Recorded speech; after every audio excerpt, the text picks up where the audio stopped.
Greetings and welcome to part 2 of my review of Crisis on Infinite Earths, Giant Number 1. So in my last video, we reviewed the first story that ties into the Crisis on Infinite Earths crossover currently taking place on the Arrowverse. Today we're going to be reviewing the second story in the comic book. Now there are 4 stories overall, however I forget if I mentioned in the first video, the last 2 are just reprints of the first issues from the 1985 series, so we're only covering the first 2 that are relevant to the crossover in this one. Alright, so let's hop right into it. Alright, so this one is called The Council. So it starts off on Earth in 1938. And I don't know if that's relevant, other than being the year that the first Action Comics came out. I don't know if that's relevant to anything else, or if this is supposed to be a particular universe. But it shows us at a maximum security facility in New Mexico. And it shows us a version of Lex Luthor who is escaping, having said that he got a message through his neural net or subneural net or something like that, so in his mind. It shows him not escaping, however, though he ends up getting vaporized.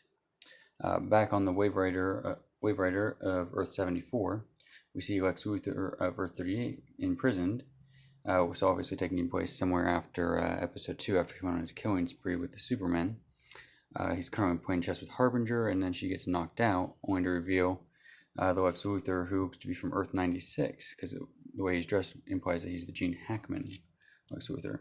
But they do a little arrogant talking before escaping.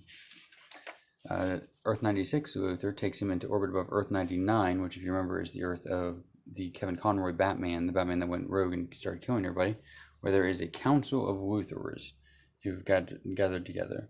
You'll see some of his more famous outfits. I couldn't point out which ones are specific Luthors to you. The 2 I was expecting most was Michael Rosenbaum and Jesse Eisenberg cameos. However, I didn't see any that were particularly like them. Probably couldn't get rights to faces and all that. But they end up questioning Earth 38 Luthor to find out why he didn't escape on his own, where Earth 38 Luthor tells them that he's had better plans because all the other Luthors are only thinking about conquering the multiverse or taking over and killing their own Supermen. But Luthor tells them that the event of the crisis is bigger than that, and they need to actually work with the superheroes in order to save the multiverse. And the rest of the Luthors don't like this, which, we always suspect that Earth 38 Luthor is up to something still. So Earth 38 Luthor goes and gets something from their data center before teleporting away, with knowing that the other Luthors planning on killing him. He teleports to the Fortress of Solitude on Earth 38. Now, this is the first big continuity hiccup I've seen, because as we know, Earth 38 was destroyed in the very first episode of the Crisis. Of course, Earth 38 Superman is there to retrieve a Kryptonian rattle for John, a little baby John. And the only thing I can think of that can make this work is they are on a time ship, so maybe they did travel back in time to before Earth 38 was destroyed, but that opens up a can of worms, so we'll just ride with it. But Luthor explains the situation to him, and of course he doesn't believe him, and he just knows he's escaped from the Wave Rider, so he's trying to capture him again. But before he can do anything, one of the other Luthors portals in and subdues Superman. And after Superman manages to escape, he goes back to try to reopen the portal to see if he can get to Luthor. But before he can, more breaches open, and various Supermen come out of them. And of course, we have the Kingdom Come Superman played by Brandon Routh appearing here, as well as various other Supermen that we haven't necessarily been introduced to. Of interest is the Black Suit Superman from the 1990s Death of Superman comic. And this moves off here to be continued. So this one's actually a pretty short story, especially in comparison to the other one. This one I'm curious to see where they go to. I can't really say much opinion-wise until the second issue comes out. Like I said, this one seems to introduce more continuity hiccups, and the cameos are obscure at best. A couple in there I recognized, but this one I don't like as much as the first one. It doesn't fit as well. Again, when the second issue comes out, it may even it out and kind of make it jive better, but for the moment, this one's a bit rough and could do without. The first one I think is okay and actually adds to it. The second one, got to see where they're going before I can say one way or the other.